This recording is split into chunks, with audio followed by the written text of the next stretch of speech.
अड़मो लोए सब साहुड़म,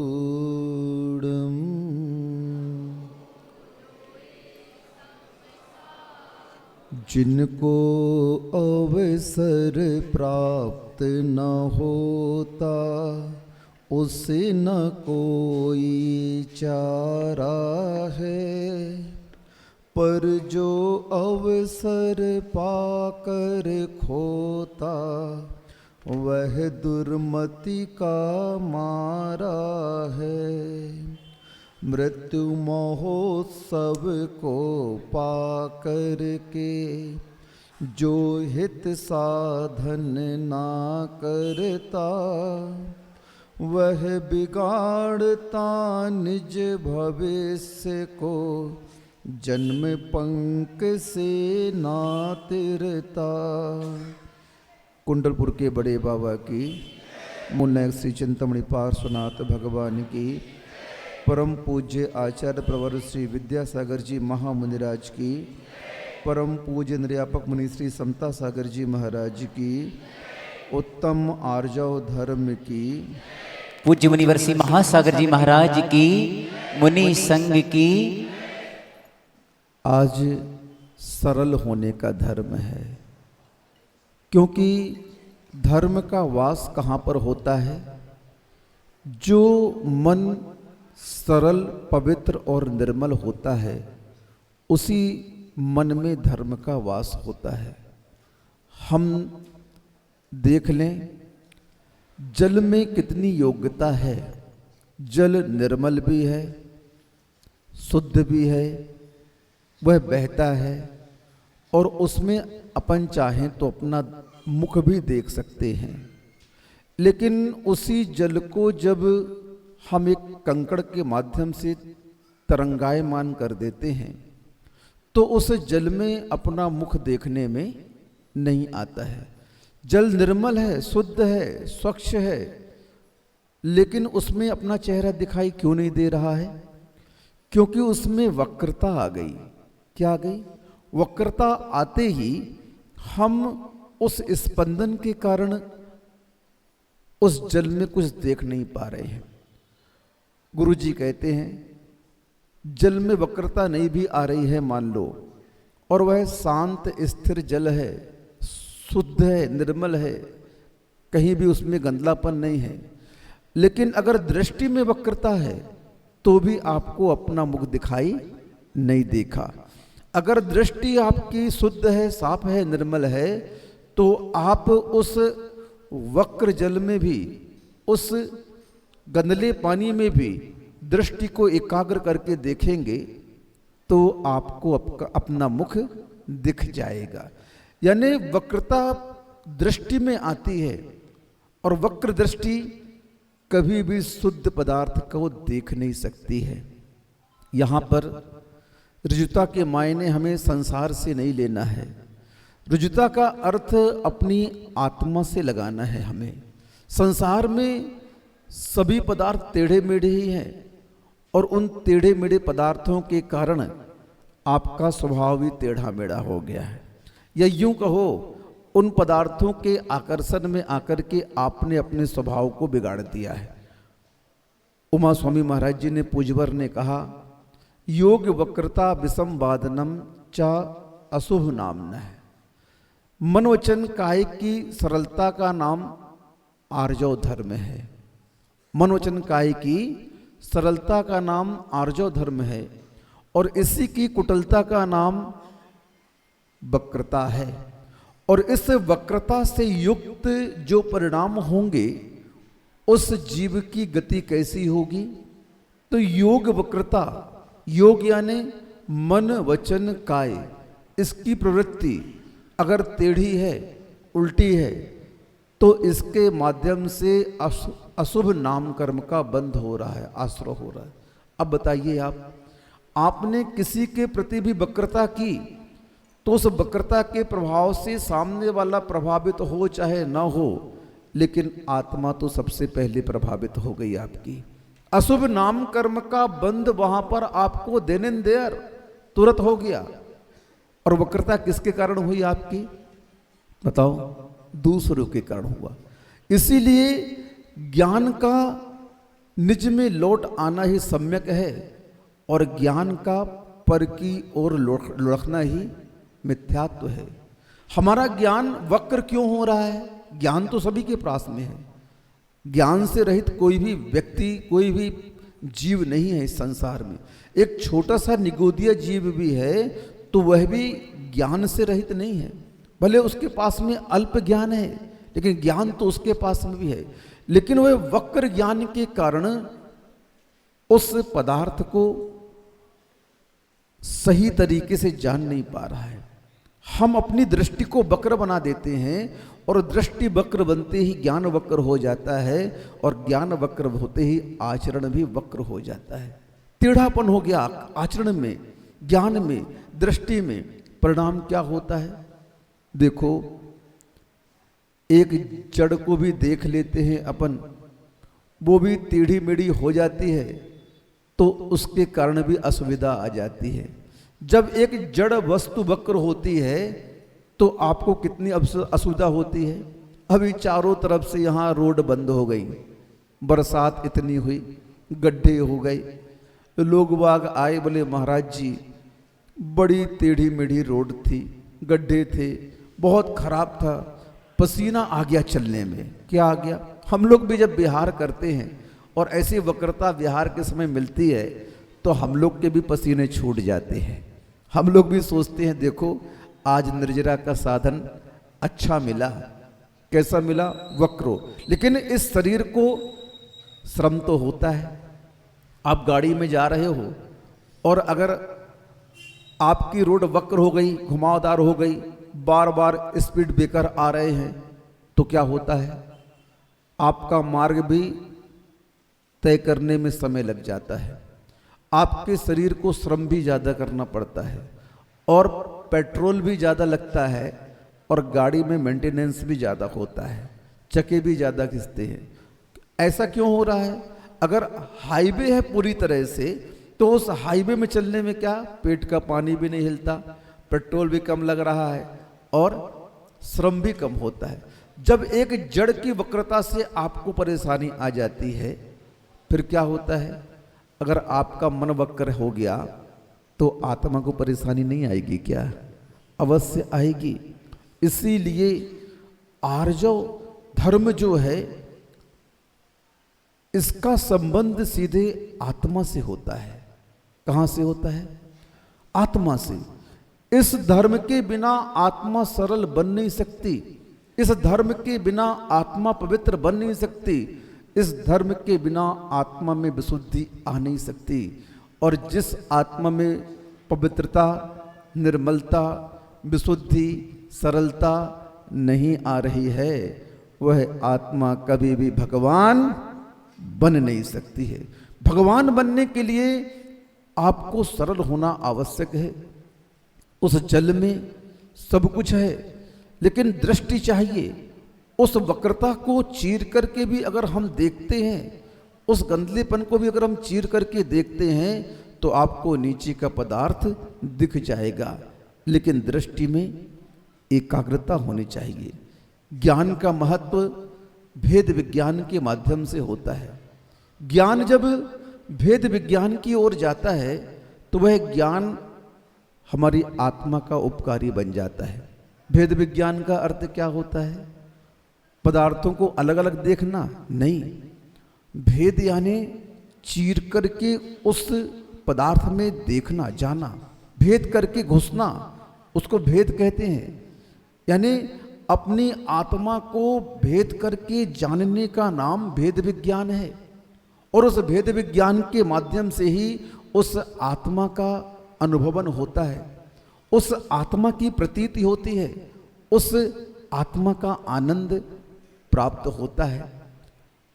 जब ध्यान के लिए आचार्य आदेश देते हैं, ज्ञानार्णव में पूज्यवर शुभ चंद्राचार्य जी कहते हैं साधक के लिए, हे साधक ध्यान लगाना है तेरे को, पहले अपनी वक्रता को ठीक कर, रीढ़ की हड्डी सीधी कर।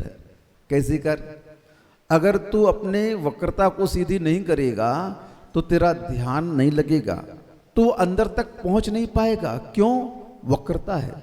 जहां पर वक्रता है वहां पर अंदर आप पहुंच ही नहीं सकते हो। सर्प को देख लो आप, सड़क पर कैसे चलता है, कैसे चलता है सड़क पर, टेढ़ा मेढ़ा चलता है। और जैसे ही वह अपने बिल में जाता है तो कैसे होके जाता है?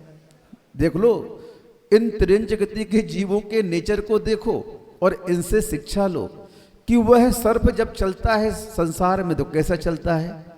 टेढ़ा मेढ़ा। और जब अपने घर में आता है तो कैसे जाता है? सीधा होकर के जाएगा।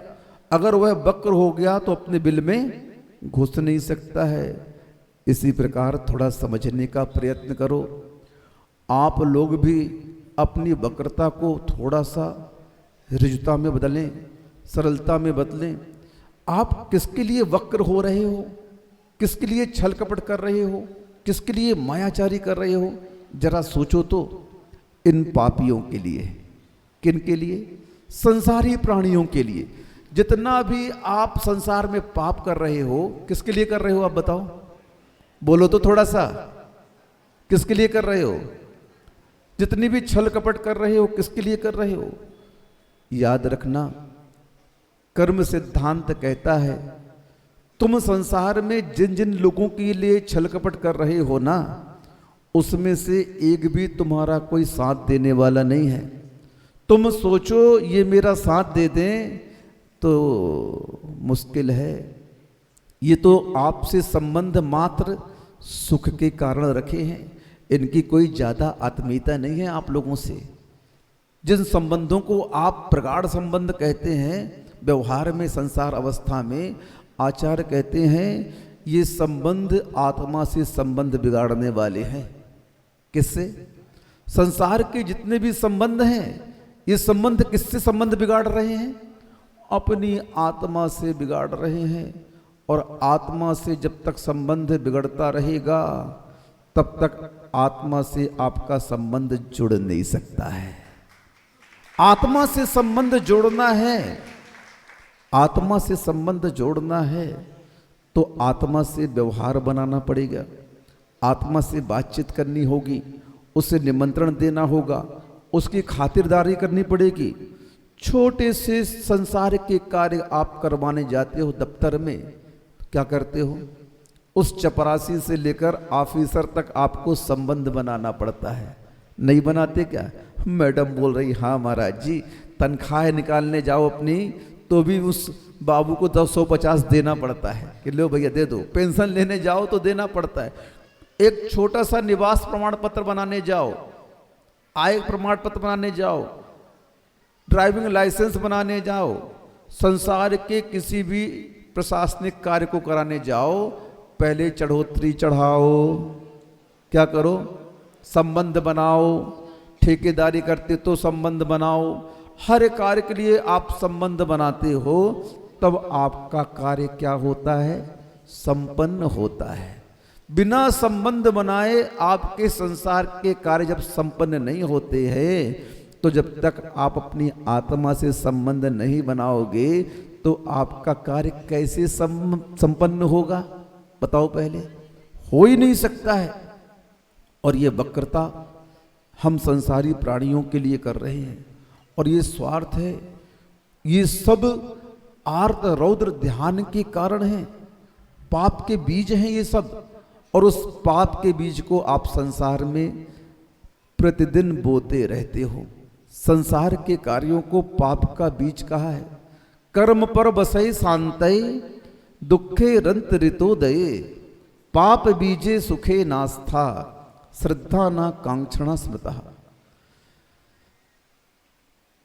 सम्यक दर्शन के इस दूसरे निकांक्षित अंग में पूज्यवर समंत भद्र स्वामी जी ने सम्यक दृष्टि को संबोधित करते हुए कहा, क्योंकि उपदेश हमेशा धर्मात्माओं के लिए होता है, भव्य आत्माओं के लिए होता है, पापी के लिए नहीं होता है।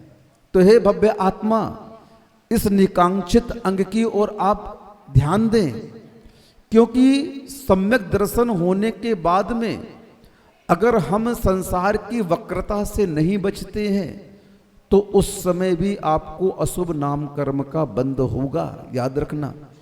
हालांकि सिद्धांत ग्रंथ में इस मायाचारी के 3 भेद कर दिए। पहली अनंतनुबंधी संबंधी मायाचारी, दूसरी अप्रत्याख्यान संबंधी मायाचारी, और तीसरी प्रत्याख्यान संबंधी मायाचारी, और चौथी संजलन संबंधी मायाचारी। अब अनंतनुबंधी मायाचारी के लिए पूज्यवर वीरसेन स्वामी जी ने उदाहरण दिया बांस की जड़ का। कैसी है बांस की जड़? एकदम आपस में उलझी हुई रहती है, उसको आप किसी भी प्रकार से सुलझा नहीं सकते हो। तो जब तक हमारे जीवन में मिथ्यात्व का उदय रहेगा, तब तक हम इस मायाचारी को, इस क्रोध को, इस मान को, इस लोभ को, किसी भी कसाय को हम छोड़ नहीं सकते हैं। इसकी जितनी तीव्र प्रगाढ़ता है, उस प्रगाढ़ता का हमें आश्रय और बंध होता रहता है। इसीलिए इस उदाहरण के माध्यम से आपको समझाया गया कि बांस की जड़ जितनी वक्र होती है, ऐसे ही अनंतनुबंधी कसाय की मायाचारी होती है। अब आप थोड़ा सुलझ गए, आप सम्यक दृष्टि बन गए, तो वहां पर अप्रत्याख्यानी मायाचारी कैसी होगी? मेढ़े के सींग के जैसे, जो 12 सिंगा आता है ना एक, उसका सींग, वो भी बहुत आड़ी टेढ़ी रहती है, और वह अगर कहीं फंस जाए सींग उसकी झाड़ में, तो वो तड़प तड़प करके भूखों मर जाता वहां पर। ऐसी अप्रत्याख्यान संबंधी मायाचारी कही। तीसरी मायाचारी आती है प्रत्याख्यान संबंधी, क्योंकि अब आप क्या हो गए?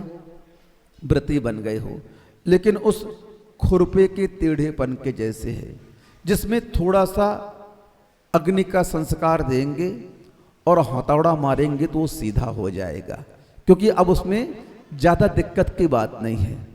और संजलन कसाय की मायाचारी कैसी है? पानी के उस बूंद के जैसे है, थोड़ा सा गति मिली और टेढ़ी हुई, लेकिन हवा चली तो क्या हो गई? सूख गई। फिर उसमें ज्यादा छल कपट नहीं रहता। लेकिन उस सम्यक दर्शन के अभाव में जो कुटिलता होती है, जो वक्रता होती है, उस वक्रता का प्रभाव क्या होता है आप सोच लो।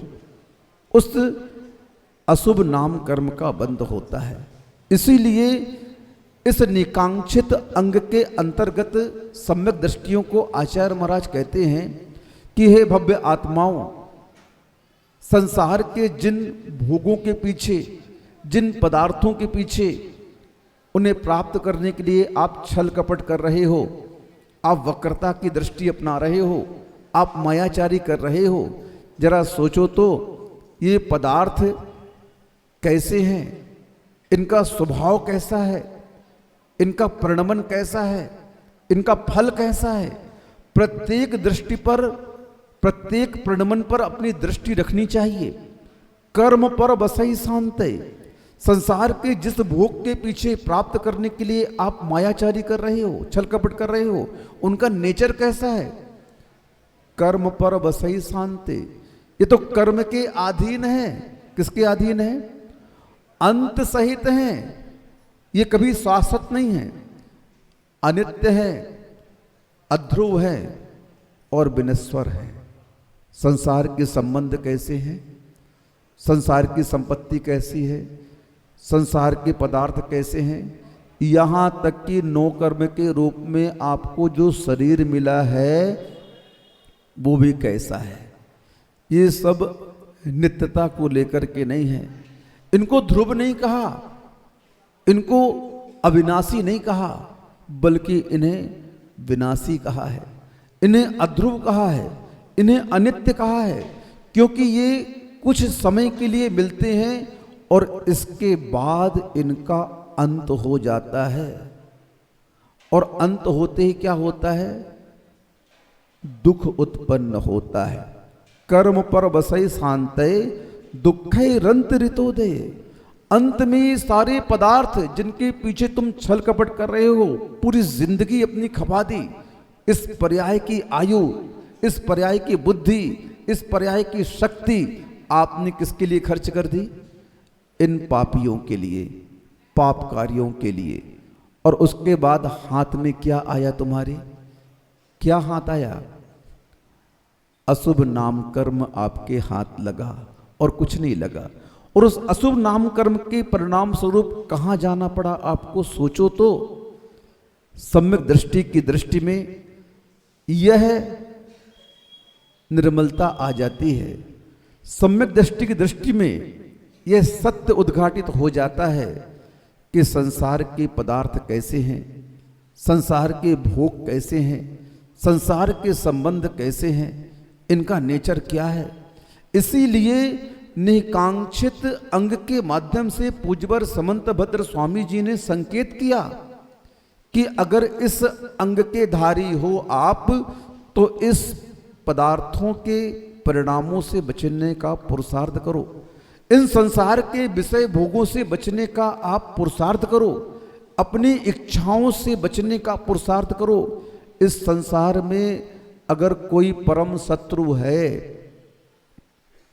आपका बिगड़ा हुआ मन है। कौन है? आपका बिगड़ा हुआ उपयोग है, आपके बिगड़े हुए परिणाम हैं, और कोई परम शत्रु नहीं है। क्योंकि इन्हीं उपयोगों के माध्यम से बिगड़े हुए, इन्हीं भावों के माध्यम से जो बिगड़े हुए हैं और इन्हीं परिणामों के माध्यम से जो बिगड़ा हुआ है, यह व्यक्ति उस संसार की असत्यता को स्वीकार करता है। उस असत्य को वह सत्य मान करके उसे प्राप्त करने का पुरुषार्थ करता है। संसार की इच्छाएं कैसी हैं? आचार्य कहते हैं इच्छाओं का घड़ा उस भरा तो है पूरा, लेकिन उसकी पेंदी में छेद है। क्या है? वो हमेशा रिश्ता रहता है, चूता रहता है। ये कभी आज तक पूरी हुई नहीं, बल्कि इनको प्राप्त करने में हम पूरे हो गए। क्या हो गया? संसार की इच्छाएं कभी प्राप्त करने से पूरी हुई नहीं, और इनके प्राप्त करने के चक्कर में हम पूरे हो गए। पूरी आयु समाप्त हो गई, पर्याय समाप्त हो गई, और यहां से पलायन भी कर गए। लेकिन सब अरमा कहां रह गए? दिल के अरमा आंसुओं में बह गए। कहां बह गए? आंसुओं में बह गया। बहेंगे बहेंगे, क्योंकि तुमने असत्य का संपादन किया, असत्य का साथ दिया, असत्य को स्वीकार किया, असत्य को प्राप्त करने का पुरुषार्थ किया। तो भाई असत्य तो किसी के साथ चलेगा नहीं, चलेगा तो सत्य ही। क्योंकि हजार क्या करोड़ अरब जितनी भी संख्या होती है, उतने असत्य एक साथ खड़े हो जाएं, फिर भी सत्य को जीत नहीं सकते हैं। सरलता वह सत्य है, रुजुता वह सत्य है, पवित्रता वह सत्य है जो आत्मा का स्वभाव था, आत्मा का स्वभाव है, और आगे भी आत्मा का स्वभाव रहेगा। पक्की बात मान के चलना आप। चाहे आप इसे आज स्वीकार करो, चाहे कल स्वीकार करो, चाहे इस भाव में, चाहे और भाव में, पूरे पंच प्रवर्तन हजारों बार कर लो आप, लेकिन इस कुटिलता का परित्याग तो करना पड़ेगा।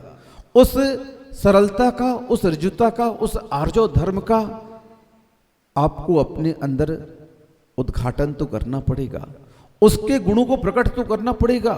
क्योंकि संसार के भोग विनाशिक हैं, संसार के संबंध कैसे हैं? संसार शोकमय है, संसार शोकमय है, काया रोगमय है। लिख लो क्या बोल रहा हूं, संसार का सत्य बता रहा हूं। संसार शोकमय है। इस संसार में तुम सुख ढूंढने निकलोगे, सुख का तो यहां पर नाम ही नहीं है। यह संसार विषय सुख होता, तीर्थंकर क्यों त्यागे, काहे को शिव साधन करते, संयम सो अनुरागे। अगर इसमें सुख होता तो ये महापुरुष यहां क्यों बैठे होते, छोड़ते क्यों? इनके पास क्या कमी थी बताओ ना। सारे सुख देव ला करके दे रहे हैं, सारी व्यवस्था देव कर रहे हैं, वस्त्र भी वहीं से आ रहे हैं, और जब तक घर में रहते हैं खान पीन भी वहीं से होता है। कहाँ से होता है? जब मुनि बनते हैं तब आप लोगों के यहाँ चौके में आते हैं, उसके पहले सब व्यवस्था वीआईपी रहती है इनकी। बिल्कुल बॉडीगार्ड हजारों देव लगे रहते हैं इनकी सेवा में, लेकिन इन्होंने सत्य को स्वीकार किया। ये जानते हैं संसार का मार्ग कभी सत्य ना था, ना है और ना रहेगा। ये दोनों विपरीत हैं। मोक्ष मार्ग इधर है और संसार मार्ग इधर है, और चलना आपको एक बार में एक ही दिशा में है। कहाँ चलोगे बताओ? संसार मार्ग में जाओगे तो वहां की वस्तुएं मरते रहो, पर्याय की ओर पर्याय प्राप्त करते रहो, और मोक्ष मार्ग की ओर बढ़ना है जो आपकी मंजिल है, तो अपनी दशा और दिशा सही कर लो। आप दशा दिशा सही कर लोगे तो मंजिल आपको मिल जाएगी, और दशा और दिशा आपकी विपरीत रहेगी तो परिणाम क्या होगा? आप मंजिल से कोसों दूर होते जाओगे। हाँ, तो जब इन महापुरुषों ने संसार के बारे में जान लिया, तभी तो इन्होंने छोड़ा और आपको 10 धर्मों का उपदेश दे गए। ये 10 धर्म आत्मा की नेचर है, स्वभाव है, और इसके बिना आत्मा रह नहीं सकती। और उसी धर्म को प्राप्त करने के लिए आपको बताया जा रहा है, क्योंकि आप भूल चुके हैं उस धर्म को।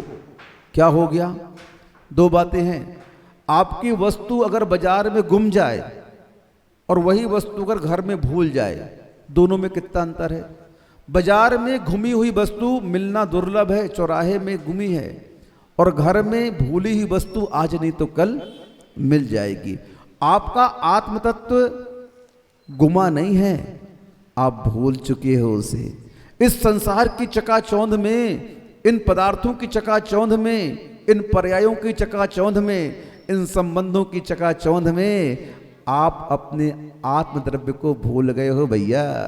और ये धर्म यही याद दिला रहा है कि तेरे अंदर भी वह अनंत शक्ति है पगले, जिस अनंत शक्ति को उद्घाटित करके ये भगवान बन गए।